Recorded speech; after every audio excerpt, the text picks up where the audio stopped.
Welcome, brave souls, to the chilling depths of horror and detail. Today we are going to share true trucker horror stories. First story. I'm a trucker and encountered something terrifying on the road. My name is Richard. I'm a truck driver bringing goods across country and back for a decently good paycheck, but I doubt I'd be returning to that line of work anytime soon. My father was a trucker when I was young. He always told me it was a good job. You're out on the road with the fresh air. You're your own boss. The pay's good. I thought it sounded great, so I wanted to take up trucking and delivering stuff when I got older. When I graduated high school, I did everything I needed, passed the tests and everything, and soon enough I was out on the road. It was amazing for a year or two. I made good money, and it was nice to be on the road and even have my own little room basically in my truck. But there's a reason I said was, though, I doubt I'm ever driving another truck again after what happened to me one winter night. It was around 2 in the morning when it happened. I was driving down the nearly empty highway with the occasional car passing by when I saw what I thought looked like a giant skinny creature running through the trees in the woods to the right of my truck. I thought nothing of it because I was extremely tired after having driven a lot the past few days and shrugged it off as my mind messing around with me. An hour later, around 3, there were no more cars, just me on the highway driving down.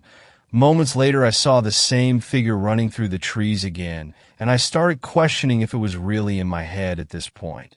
My thoughts were interrupted as a long, slender hand reached out of the trees in front of me, slamming into the front of my truck, stopping my truck immediately. The hand had long, blood-stained claws, and I saw another hand creep over the barrier of the highway as a pair of dead eyes stared through the trees. I attempted to get out the car, but the creature flipped the truck over on its side, causing me to slam my head into the dash and go unconscious. My eyes opened a few moments later to see a giant creature coming out of the forest and climbing over the barrier. It was a very skinny, pale, white creature with extremely long and skinny limbs. I desperately tried to open the door and get out onto the truck's side, but I passed out again. When I woke in the hospital, they told me I was found a few feet away from my truck laying on the highway with a bad head injury. Obviously, when I told them about what I saw, they brushed it off with excuses like it was all in your head or your truck hit something and flipped. I didn't believe a word they said, though. I know what I saw. I'm currently sitting in a hospital bed typing this, and I'm still mortified of what I saw on that road in the darkness. My truck was totaled in there. Were no signs of anyone or anything near the accident site. I plan to quit my job as a trucker and move on to something else, but I'm horrified of what could happen if I were to drive again. I just won't ever feel safe on the road again after what I encountered. What do? Second story. I'm a long-haul trucker. What I saw one night still haunts me. This story happened 5 years ago, but it still freaks me out to this day. I'm a long-haul truck driver. I've been doing it for most of my adult life. I love the freedom it provides. Out on the open road, not stuck behind a desk wearing a suit and tie. I would hate that. I prefer being by myself and getting to travel to new places. Anyway, on the night this incident took place, I had just stopped for the night across from a little diner right outside of middle of nowhere, Nevada. I figured I would grab a bite to eat before getting some sleep for the night. The diner was pretty empty, except for a guy leaning over what looked like a cup of coffee in the far corner and a young couple in one of the booths. I grabbed a seat at the counter, setting my hat down in front of me. An older woman with permed red hair and thick Coke bottle glasses approached me from behind the counter. She was holding a pot of coffee in one hand, while the other hand was resting on her hip in an "I'm too old and too tired to be doing this" expression. "What can I get ya?" she asked in a very unenthusiastic tone. I'll take a club sandwich, please, and a water." The overworked and underpaid waitress nodded, and then headed over to the couple in the booth. The young woman was laughing her head off at something the guy had said. I turned my attention to the small TV with the antennae situated on top like a pair of rabbit ears. It was late-night news, and the reporter was covering a story most people had probably already read about online a few hours ago. Something about a missing prisoner, yikes. I had never thought much about the dangers of sleeping on the road until that very moment. I mean, I obviously always lock my doors and try to park in a well-lit area, if there was one, but other than that, I had never really considered the inherent risks of sleeping in usually sketchy areas with just my flashlight for protection. I know truck drivers are usually thought of as big, burly, intimidating men, but I'm a normal height, average build guy just looking to do my job. I picked up one of the little creamer cups out of the dish on the counter and started rolling it over in my fingers. The handsome reporter on the TV had handed things off to the even better-looking blonde woman giving the winning lotto numbers. The door to the kitchen swung open, and the waitress emerged with my food and drink balanced on one of those circular black trays. Thank God. I was starving. I hadn't eaten since early that morning, and that was just half of a Pop-Tart. Thank you, I said as she set the plate in front of me. She muttered as she disappeared back into the kitchen. I had just taken a bite out of my sandwich when the lights overhead started to flicker. There was a faint buzzing noise that went along with it, like an overloaded wire. Well, that wasn't too surprising. This diner looked like it hadn't been upgraded since the 50s, with the ripped upholstery in most of the seats and the faded blue paint on the walls. It wouldn't be surprising to learn that this building's electricity still ran off vacuum tubes. I continued eating, not really caring why the lights continued their occasional strobing.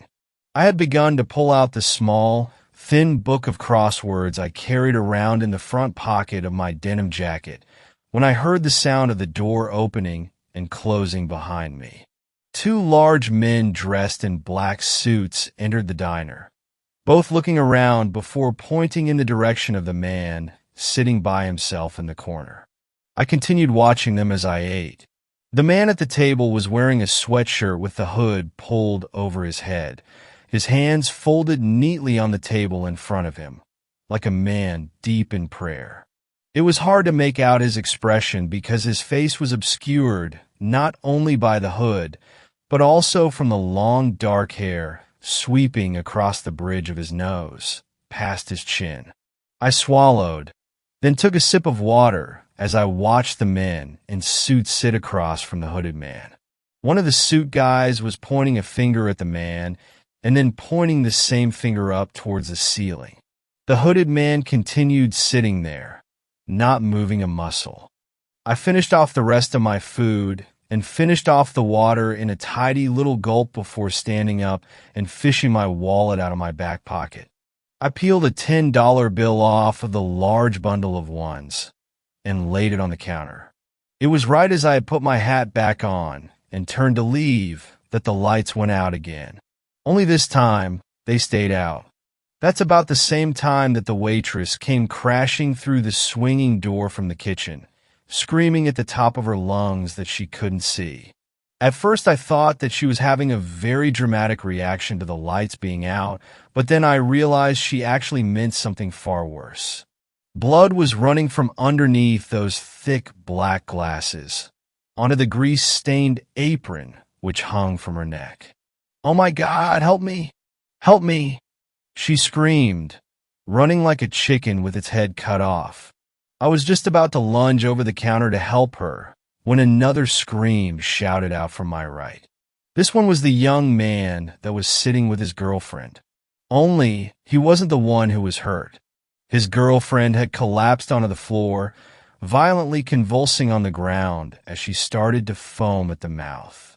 "Holy shit, somebody call 911, the young man shouted. He was kneeling next to the girl, cradling her head in his arms. "Oh my God! Shit, shit, shit!" I shouted as I sprinted through the front door of the diner. As I was running, I noticed the man that had been sitting in the corner. His hood was off, and he was standing now as the two suited men lay by his feet. There was something horribly wrong about his face, but I couldn't tell exactly what it was in my hurry to get to my truck. My phone was in there, and I needed it if there was any hope of getting these people help. I ran across the silent, empty street and then slammed into my driver's side door. I frantically moved all of my papers and empty wrappers around before finding my phone next to the seat. I dialed 911 and looked back across the street at the diner. My mouth dropped open as the dispatcher's voice said, "Hello? Hello?" into my ear. The small building was completely engulfed in flames. Smoke was rising up into the night sky, obscuring the view of the stars. Against the backdrop of that orange fireball was the figure of a man slowly walking towards me. I threw the phone into the truck and climbed into the driver's seat. I locked the doors and looked through the windshield. The man was gone. I pulled my keys out of my pocket with trembling hands and started the engine. I slammed my foot on the gas pedal and turned onto the road. That's when I saw him. He was standing in the middle of the street, perfectly still, watching my truck as I drove away. Only this time, I could actually see his face, and that is what still gives me nightmares to this day. His face was illuminated by the fire, and I could see that the skin was pale white, paler than snow, and the eyes were even whiter than that. There were no eyebrows, and the lips were turned upwards into an awful sneer, exposing the rows of long yellow teeth within its mouth. I escaped that day, but I know he is still out there. IT is still out there, and it may be coming for you next. Third story. On the Russian ice road, you always help your fellow travelers. When people hear my wife's Russian, they imagine a tall, blonde girl with a funny accent who wears heels for every grocery run. Reality couldn't be farther from the stereotype. Lana is dark-haired, speaks better English than I do, and is completely obsessed with sneakers. She does meet one stereotype, though she never gets cold, seeing how she lived in Russia until she was 18. Not in Moscow, of course. Did you know that Moscow is actually pretty warm? There are entire states in America where winters are far colder than anything Muscovites ever have to deal with. No, my wife comes from a tiny town far up Russian north, on the tundra. A dark, gloomy, and a very cold place inside the Arctic Circle, with extremely harsh winters and even harsher people. A place that meets the stereotypes. I've met my in-laws all of 2 times, including our wedding, both times as they traveled to the States. Frankly, I never had any intention of visiting my Lana's hometown until she got that fateful call 9 days ago. My mother-in-law had had a stroke. While her condition was stable for the time being, the local doctor expected the worst could happen at any minute. Transporting her to a better hospital was out of question, as she was in no state for the kind of a journey that you'll see described below. My wife made travel arrangements immediately. I had a valid Russian visa from a business trip to Moscow a few weeks prior, so I decided to go with her.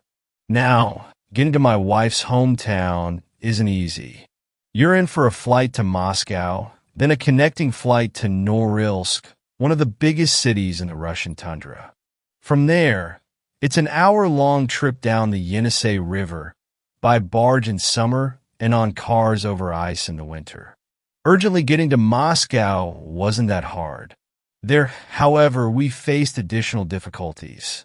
First of all, apparently I couldn't actually fly to Norilsk with Lana, as the city was closed to foreigners.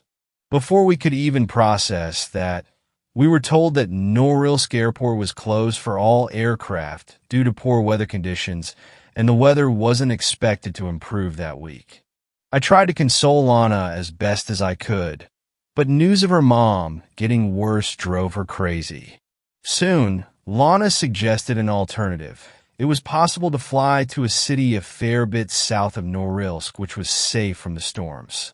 For a modest fee, a family friend living there was willing to take a day's journey up the ice road to Lana's hometown. Well, more like a night's journey, since according to him, it was better to travel at night by cars' lights than by what passed as daylight. I told my wife she was insane. She, however, was adamant on her plan, saying she's done Zimnik, how Russians call their ice roads, many times with her dad, and it was perfectly safe. She wouldn't budge no matter how I pleaded, and told me I was welcome to stay in Moscow. Obviously, that was not an option, and in the end I gave up. We flew to our next destination, and the cold hit me as soon as I stepped out of the plane. It was a different kind of cold, invasive and ruthless, and it didn't care about layers of sweaters and socks I had on. I shivered imagining how much colder it was going to get. We met with the trucker who was to take us up north. He called himself Kolya, and my wife, Sveta, the Russian version of her name. Me, he didn't call at all, instead referring to me derisively as Mr. Amerikashka whenever he spoke to my wife. Lana told me with a chuckle she didn't tell Kolya I could understand Russian, although I don't think he would have cared. Kolya was supposed to be a few years younger than my wife, but looked much older, his skin and posture worn down by the harsh conditions of his homeland. He laughed at our American shoes and coats and said he would pack extra jackets, woolen socks, and Valinki for us, just in case. His brother helped load his truck, which looked like it had seen the fall of the Soviet Union. And then Kolya sat down to enjoy a shot of vodka. One for the road. My wife saw me blanch at that. "This isn't New York or even Moscow," she said quietly. "People here are a bit behind in terms of DUI. Don't worry, he won't drink enough to get impaired. He's seen that kill people on the road." Well, indeed, the first shot was the last, and Kolya hopped into the truck. He offered my wife the shotgun seat, which, as far as I understood Russian macho culture, was basically equivalent of throwing a glove in my face. Whatever, as long as he got us there. The road was a dark stretch of ice and packed snow-powdered by the fresh snow that had fallen that morning. Snowdrifts bordered both sides of the roads and leaked onto its surface a fair bit. Otherwise, it was the same barren flat surface for miles. In the first couple of hours, we saw a few cars going the opposite way to us. Then a car going in the same direction as us overtook us and disappeared in the darkness ahead at surprising speeds. It was a freaking tiny, rusted-through Subaru. I gave up on understanding Russians then and there. Shortly after the Subaru guy, it started snowing. Just a bit at first, then more and more. Kolya didn't seem bothered, and I tried to stay calm as well, which I managed mostly successfully until the wind joined in. Unlike the snow, it started hard from the get-go. Have you ever heard wind howling and become unsettled by the sound? Now imagine the same, but in the depths of a black night lit only by your car's headlights. Except for your own vehicle, the world around is silent and devoid of life, frozen until the spring. Not that you can see much through the thick snow that is now the wind's plaything, flurrying around the car, blanketing the windows. Our pace slowed to a crawl as Kolya swore colorfully in Russian. "Maybe stop and wait it out?" I suggested nervously. "We can't," Lana said without bothering to ask our driver. "If we stop, there's a good chance the car won't start up again, and we are stuck here waiting for someone to pick us up. And it's been empty today."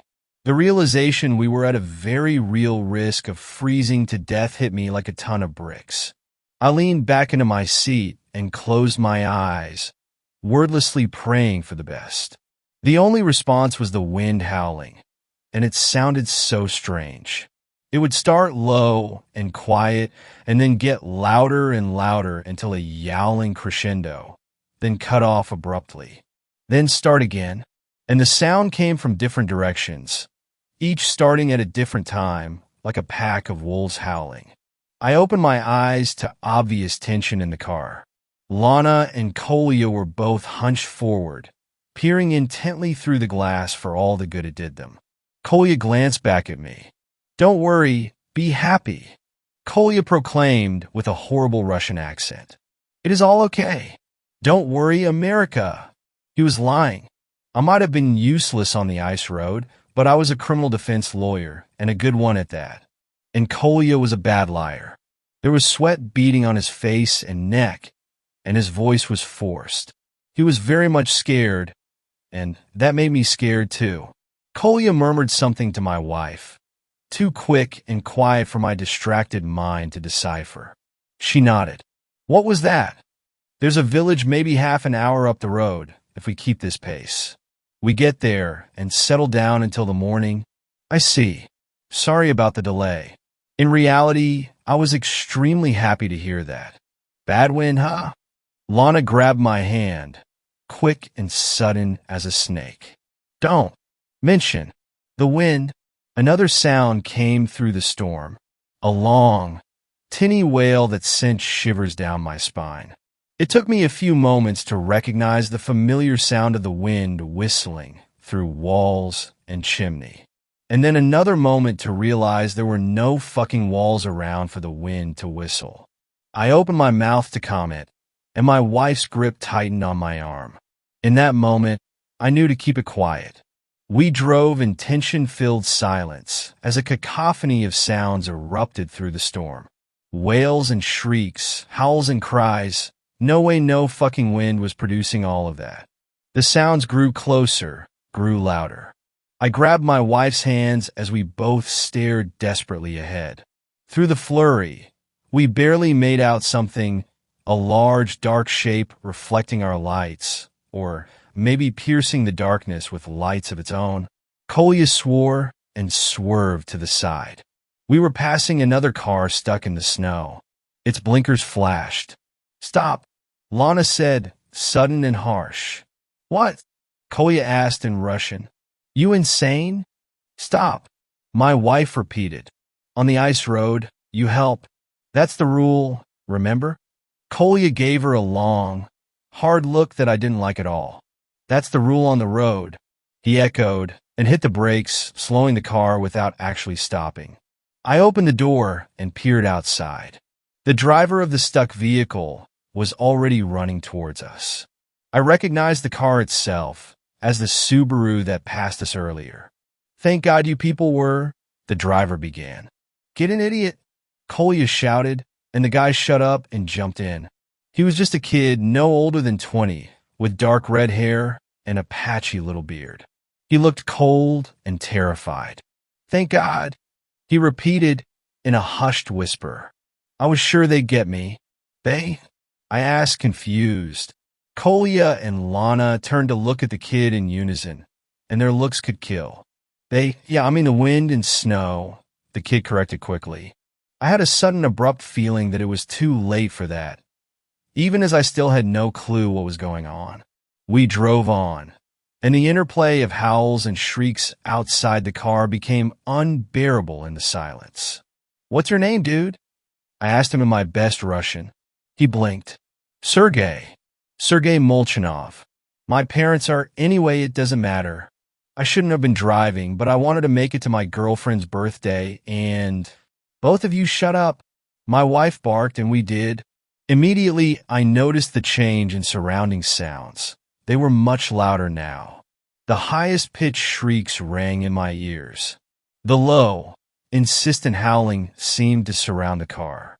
And every now and then, something that sounded like an actual roar cut through the night. The car picked up the pace. I looked at Kolya and realized he was absolutely flooring the gas pedal. Poor visibility be damned. His truck was lurching along as fast as it could manage in the conditions, and yet the encroaching racket made it obvious we were nowhere near fast enough. Then the car hit something. We were all jerked forward as the truck came to a staggering halt. I hit my temple hard on the back of my wife's seat. "What was that?" I groaned.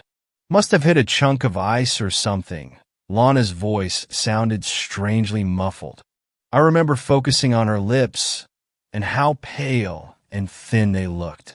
The dull, resounding pain in my head exploded into something hot and overwhelming, and I collapsed into the back seat. "He's passed out," Sergey called out. I wanted to correct him, but my voice wouldn't obey me. My lids seemed to weigh a ton each. I could barely open my eyes enough to see the trio of Russians huddled together, the car's flickering light illuminating their pale faces. "What now?" Sergey asked nervously. "Well, let's see.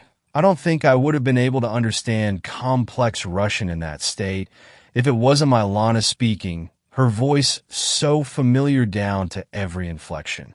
Why don't you go out and check what we hit and if we can clear it out somehow?" "What? We helped you, didn't we?" In the car's light, Lana's green eyes seemed very blue. "So, why don't you help us back? After all, on the ice road you help each other. That's the rule." Kolya grumbled in agreement. Then he reached over and pulled out a rifle and aimed it at the boy. Sergey whimpered. "You know they're out there?"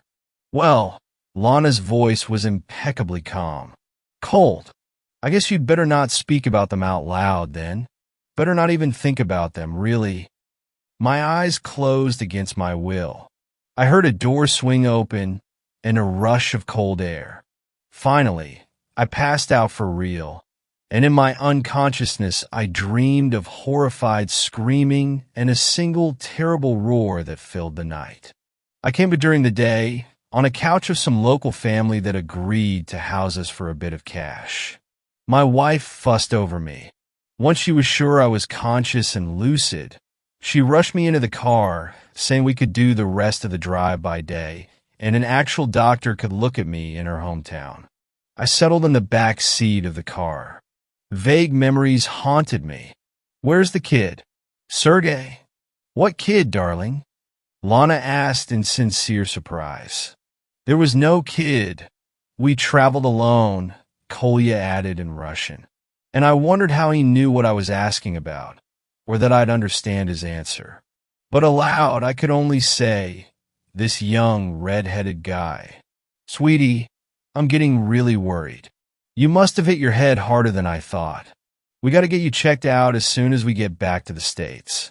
Maybe even a good checkup in Moscow." I didn't really know what to say after that. We made it the rest of the way uneventfully. Unfortunately, my mother-in-law had slipped into unconsciousness before we even set out for our drive, and she passed away several hours after our arrival.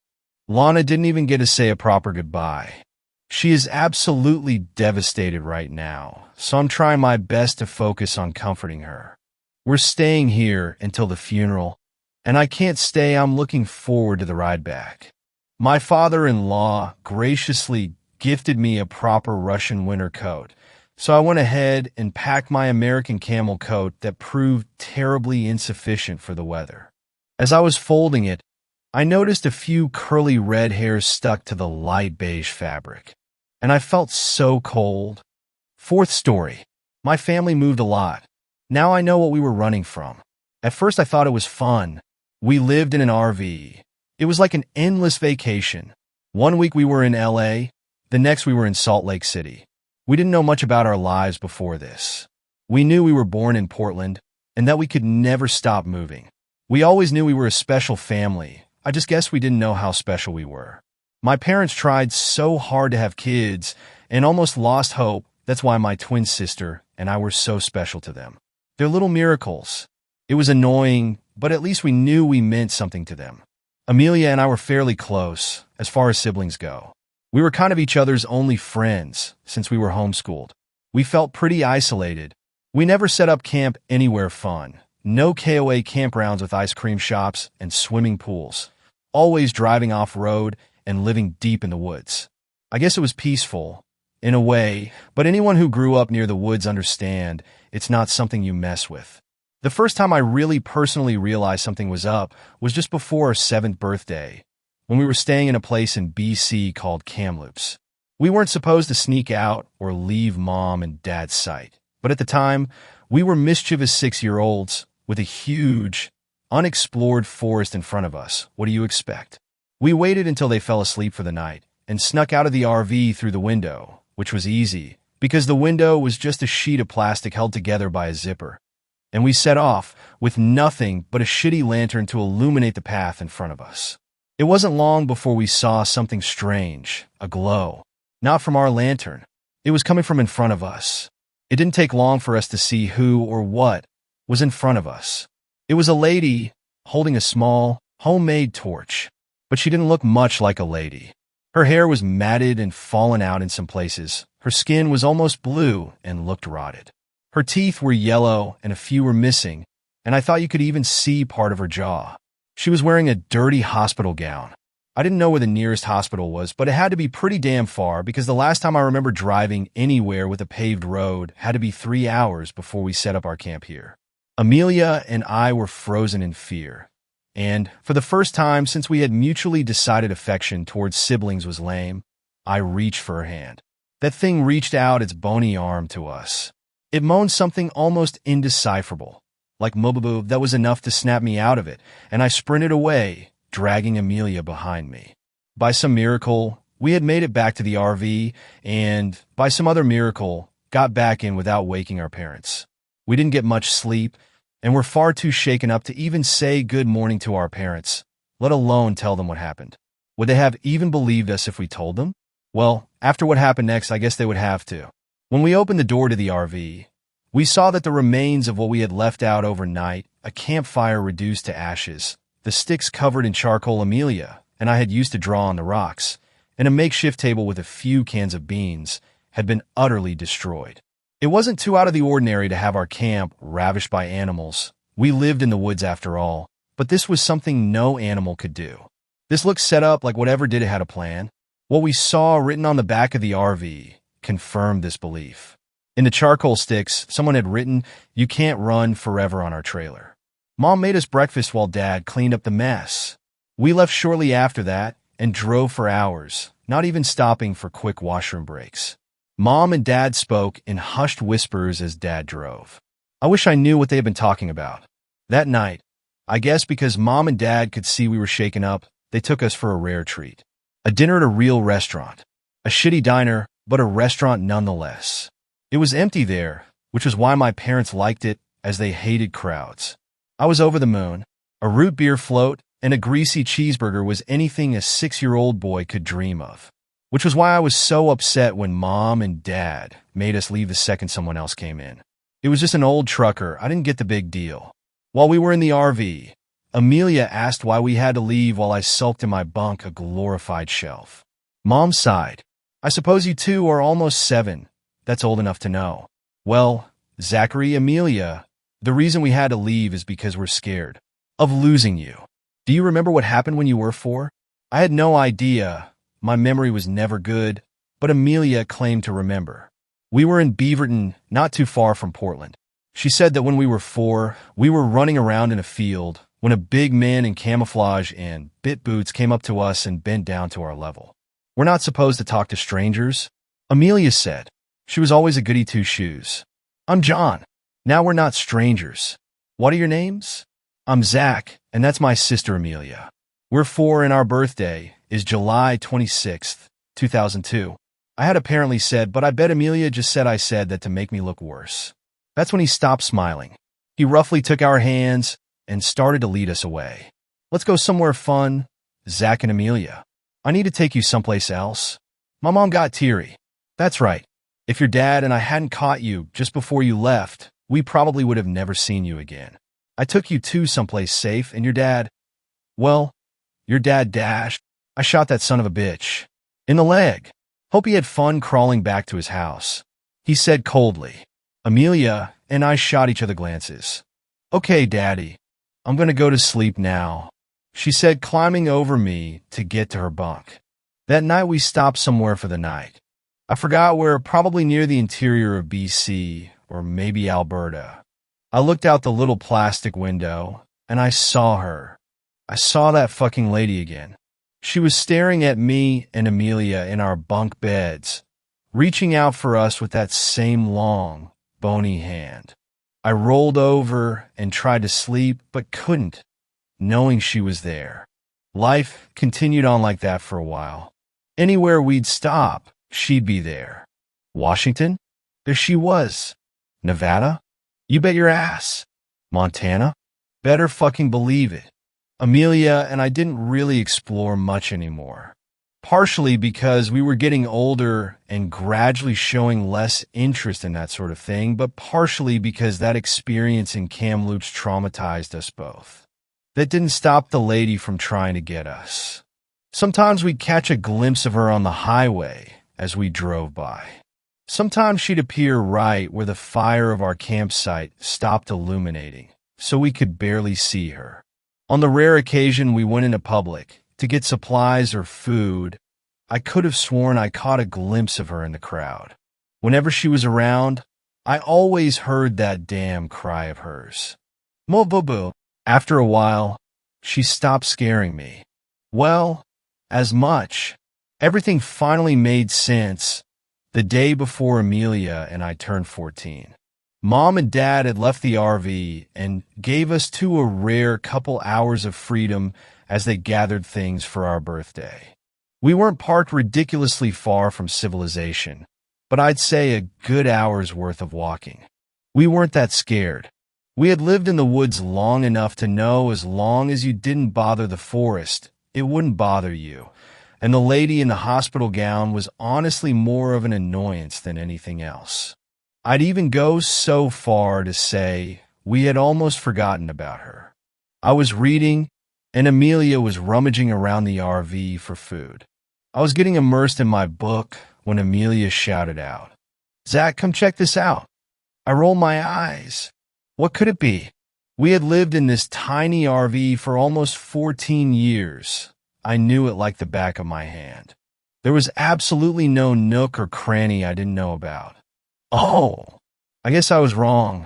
There, under the driver's seat cushion Amelia had pulled out for some reason, was a box. It was small and a bit squished from all the years of my dad's ass sitting on it, but we could still tell what it was. Amelia excitedly reached to open it. Inside were papers. Forget about it, Amelia. It's probably just boring documents for work. I said, but the look of confusion to horror on my sister's face was enough to change my mind. They were documents, but not for work. Birth documents. For us. But the stated parents weren't ours. I was apparently Zachary Jr., but nobody in my family was named Zachary. I looked at the father's name, Zachary. The mother was someone named Emily. Maybe we were adopted? I suggested. Amelia reached in and pulled out another sheet of paper. She shook her head and held out the next one for me with a shaky hand. Infants missing from Portland Hospital, July 27th, 2002. Twins, Zachary Christopher Clark Jr. and Amelia Emily Clark. Ongoing search. Anyone with information is to report it to the police immediately. Clark? Christopher? Those weren't our names. Our last name was Brown, and our parents certainly weren't Zachary and Emily. They were Jenny and Kevin. I had a feeling things were going to get worse. I was right, as Amelia pulled out the third and second to last paper. Portland mother of 2 murdered in hospital. Emily Clark, 27, had recently given birth to twins, now missing, when she was smothered to death in her own hospital bed. Police drawing of suspects. We looked at the police drawing. It was obviously not a complete match, but they were basically the only other 2 faces we had seen our entire lives. Mom and Dad. CCTV footage shows the 2 suspects leaving the hospital through a back door with the 2 infants. Search is ongoing. If spotted, do not approach these individuals. Alert the authorities immediately. We were silent as Amelia shakily grabbed the last piece of paper. This was from 2006. We were 4. After an Oregon man allegedly spotted the missing kids and was attacked by the perpetrators. A glimpse of hope is seen in this 4-year-long cold case. Father and husband of the victims, Zachary Clark, shares this message. To my babies, I have no idea where you two are, but I will never let go of hope that one day I will see your beautiful faces again. You may not even know who I am, but that doesn't change anything. Until we meet again, Daddy loves you. We couldn't even say anything. What do you even say to that? We just stood in silence for a while. Then we heard a banging on the RV. We jumped and looked outside. It was the lady in the hospital gown, closer than ever. We could see her bluish-gray skin. We could see her hazel eyes. They kind of looked like Amelia's. Muff-bo-bo-bo-bo. She moaned, reaching out for us again. I looked down to the newspaper clipping. It had a picture of the victim on it. I held it up to the window, where she was staring at us. Moo, she said again. My butt. My baby. All this time, she had just wanted her babies. Amelia stepped out of the RV. I was scared at first, but this day couldn't get any crazier, so I followed. Mama, she asked, tears in her eyes. Bobo, she said, reaching her bony hand out once again, but she didn't run. She let her touch her face, as she gently rubbed her hand across her cheek. She did the same to me, but then pointed in the direction of the nearest town. Guh, she said. Go? Why? Amelia asked. Our mother croaked. Dad, Zachary Sr., was he still alive? After all this time? We have 2 hours until Mom and Dad. Amelia cut herself off. They get back. Let's go. Quick. Although we really didn't have any idea how to get to the town, we somehow knew. Like someone was guiding us.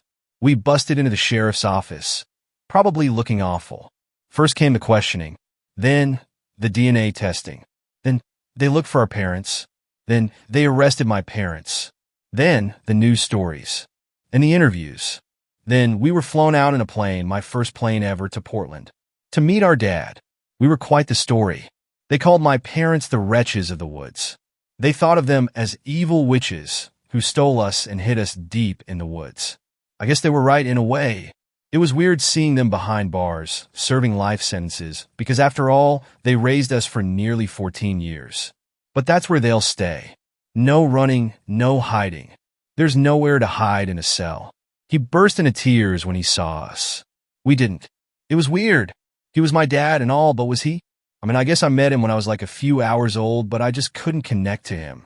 It took a while, but we slowly got used to our new lives. In a house, with a bed in our own rooms, not running from everything or living in the woods.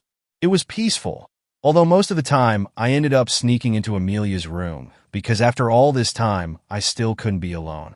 One time I got a knock on our window. We both woke up and saw the lady in the hospital gown outside. But she looked happier, less rotten, like she was complete again.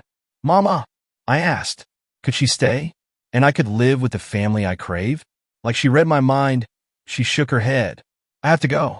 My babies, she said, reaching her hand out to us through the window as she slowly disappeared into the night. We never saw her again after that, but we always knew she was watching us. But this time, we wouldn't run. Fifth story. A trucker's son. My whole life, my father was a trucker. He tote-hauled, shipped, and anything else you can think of.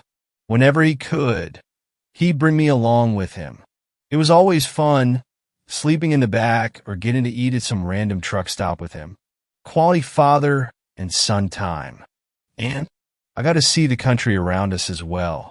Granted, this wasn't always so happy. Besides breaking down in some random back road or threatened by some hillbillies with a gun, we had some bad experiences. Most of them occurred to our most frequent visiting states. Pennsylvania. The yard my father worked for did business with another one up there. But of course, it meant we had to make long, often aggravating trips on dark country road or winding mountain in the worst of conditions. This one took place on a particularly freezing winter night. It was just before Christmas, and my dad took me on the trip because my older brother was busy at work for the weekend, and he needed someone to help him carry chains and unload a trailer for a client. I won't disclose the exact location of where this took place because, 1, I don't want anyone to try this. 2, you'll probably get shot by hillbillies. And 3, I never knew the exact place. We just called it Redneckville, PA. But anyway, we were driving a brand new white Mack truck with a trailer full of food. Our client didn't run any stores, but he had the money, so we made the crazy run. We packed a few jugs of water and multiple bags of beef jerky with us before we left our home state, NJ. We had already drank 2 jugs and 3 bags of jerky, and by now it was pitch black and snowing like crazy out. We were on a mountainside, driving slowly, so we don't end up driving off the side. Least to say, we were fucked, but we managed to do it. It was about 12:30 a.m., and the snow had gotten too much to handle. We decided that we would pull over and rest the next general store or whatever. Just the comfort of some human life would be perfect, rather than being trapped in the snow in the woods. But as we made our way around the bend, we just caught the glimpse of what looked like a big Rottweiler or pit bull on the road. Understandable. It's not like no one lived on the mountain. A dog is destined to get loose every now and then and wander the road before returning home. But before we could stop, we ran over the large black-haired canine and even heard the loud thud FUD as the truck and trailer ran over its body. My father cursed loudly and immediately pulled the truck to a dead stop in the snow and kicked his door open. I followed. We ran to where we felt like we hit him or her, but we couldn't find anything. No body, no whimpering dog, not even blood. We did find a few large paw prints, but the snow was covering them too quickly. We just know they were heading off road into the snow. We don't know how it survived. We clearly hit it, but it ran off. We were now standing in the snow, freezing our asses off while wearing a pair of black and gray snow jackets. Me wearing a New York Jets hat and him with the FDNY hat. We looked like stereotypical New Yorkers, except we were from NJ, but we spent enough timeline New York. Anyway, there we were, puzzled to add to how a fog could survive getting hit with that big of a truck. Not wanting to die, we just made a break for the truck and cranked the heat before we froze. We started up and made on our merry way again, until an hour later, we had finally found a store of sorts. It had 2 cars in the lot, on the side of the mountain surrounded by trees. It wasn't really a lot, more of a dirt patch. But it worked. We pulled up and parked along the side. It was all closed down, but a guy came out and shouted to my father. He said we could park for the night, but we had to be out by morning. We agreed, bought some more jerky from him, and hit the bed in the back of our sleeper. We slept until 4 a.m. We were woken up by a loud slamming behind us. Had no idea what it was. Just woken up out of a dead sleep in a cold truck in the middle of Redneckville, PA, by what sounded like our locked trailer doors slamming against the side of the trailer. First instinct was that we were getting robbed of our load by some angry hillbillies, or B, forget to lock the doors and so show. The wind and snow blew it open. By the sound of our cargo and chains being rattled around in the back, we figured By the time we both had pulled on barely enough to cloth us in summer and grabbed our guns, who or whatever was in the back had moved on. We got back there, trudging through the now 3 feet of snow in pajama pants and boots, 2 pistols in hand, and pointed out front of us like we were cops. After making sure the dark trailer was empty, I climbed in and looked around. We had a few crates of fruits and vegetables, 2 of which were on their sides, and one had its top ripped off, hooks of meat hanging from chains, and not steaks or chops. I mean full carcasses of deer, pig, cow, and even a few birds. A chain of turkeys were on the ground, and a few chunks of meat missing, almost like a large dog or wolf had eaten and moved on. We had large jugs of milk and crates of cheese in the back. Not much was missing from that save for a spilled jug or 2. But the big missing detail was our cow. In the shipment, We were delivering meat from a big hunting outlet. Sells wild and domestic meats and food. Our client had ordered enough food to feed a family of 25 for a few months, and then some. One of which was a full-grown, freshly butchered bull. They already stripped the legs and such from the body, and it was just that, a torso. They threw the bones in bags for dogs, and the large torso was loaded onto the truck by 5 men. That's how large it was. And the price I don't even want to think about. And somehow, the large beefalo bull body was gone, completely stripped of the chain from where it was hung. Not a trace of it left, save for some gristle and blood on the hook. There were no footprints on the snow around us. Again, this could be due to the amount falling from the sky. My father told me to come around and look at the lock. So I did. It was ripped right off. It had 2 chains come around and close around the handles of the door. It was ripped right at the link. And on the very bottom of the door was a large, scratchy mark, gray from the loss of paint and deep into the metal itself. Claw marks. I was perplexed. Not one animal in this whole area could do that. Mountain lion wouldn't snap a chain in half, dog, and coyote couldn't either, and bears were in hibernation. What in God's holy name could have done it? In all honesty, I was frightened. The next morning, we banged on the door of the general store owner and apologized for not being out yet, and explained our situation. He went pale on mention of it. He told us to come in back and sit down, which we did. He then told us about an urban legend, if you will. He talked about how mutilated half-eaten deer would be found on the side of the road, or mountain lions would be found either half dead or with their throats eaten, and how many hunting dogs would go missing or wind up dead in the woods. He then went on to tell us about the common killer, the hound. He described it as a large black beast who didn't resemble any man-bred dog or wolf.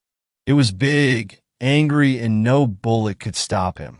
He pulled open a drawer and slapped a newspaper on the desk in front of us. It read, "Satan's dog set free. Local law warns not to leave pets tied outside." And under it was a drawing of what looked like a shaggy Rottweiler. The newspaper went on to say about dead dogs and livestock. Even a child went missing near the woods. Sounded like an overreaction to a wolf. Save for the fact there are no wolves in PA, and one wouldn't survive long enough to kill dogs, cougars, and bears. Me and my father were spooked. Didn't automatically believe we were robbed by a demon dog, but we didn't know what would carry a giant bull out into the freezing cold and disappear. We set off as the day lifted, still snowing like crazy, but it was usable. We ended up losing some pay for the spilt or lost meat. We just told the client that a dog or coyote got in the back and must have eaten it or pulled it out, that we forget to lock it. Easier than telling about a dog from hell, if that's even what it was. We headed our way back home the next day and pulled into a truck stop on the bottom of the mountain. There my father picked up a little souvenir and slapped it on our back bumper, proudly with a chuckle as he got back in the truck. I checked it out and laughed before getting in myself. We then drove off back to NJ with new bumper sticker that read, "Beware of Hellhound."